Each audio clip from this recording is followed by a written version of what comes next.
guys, it's Caroline. This is the week 10 post for looking at the 4 different sources and comparing them, contrasting them, and just talking about them and expressing our opinions.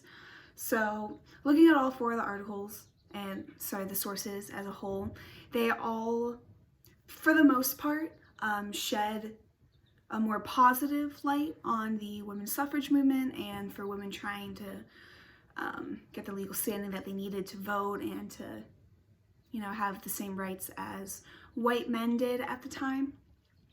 So they mainly did it through a lot of nonviolent movements, and these movements were a stark contrast to the violence in the world going on at the time and the ongoing struggles many faced during this time, not only in America. So on that note, on the article we read, of the Filipino author, she showed and portrayed the women's suffrage movement to be in a different light, saying that it was more negative because why should women want this small thing in life when in the grand scheme of life, there's a war going on, there was suffering, there was death, there were so many more important things in her eyes.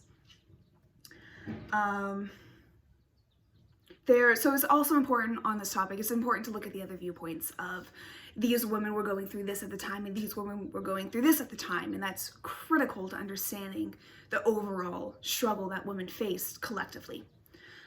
Also on that, the factory fire, that was a big turning point, I feel, for women's history. It gave light to the fact that, the protection that men had over women, it didn't exist. Like, women were being hurt and the men had no say in it. And I think the factory fire, it was a good way for women to express those emotions after and express their hurt for everything that had happened, because it was a traumatic event. So I personally really enjoyed the lecture and looking at all of the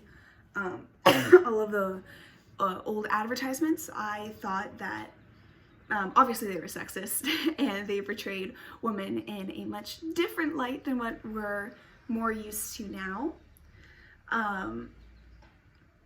I feel like, the majority of the people who would see these ads are white men because they run the household, so these ads were probably geared toward those men to say, oh, women shouldn't have this right, women shouldn't have this right, keep them in the women's realm, keep them in the home, all of this negative, these negative ideas. They wanted to make sure the women were kept down and that they were subtly, underlyingly influenced to keep the women in their spot.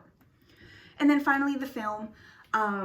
It did have a more romantic subplot underneath, to kind of get people to actually watch it. But I think that just fed into the fact that they were trying to keep women in their spot and in their place and in this little bubble that they thought women should be in. It was also very sexist in that regard, that they wanted to keep women where they should be.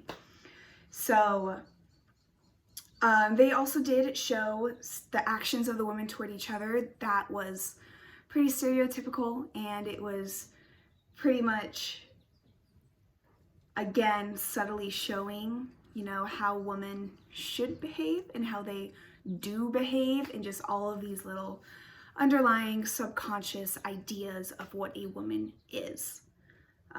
Obviously, it's not the same today, but I think it was an extreme way to, make a point and to make an argument of what needs to happen, what needs to occur. And I think all of these sources did a really great job of showing that this is what needs to happen and this is how it needs to get done. Thank you, guys.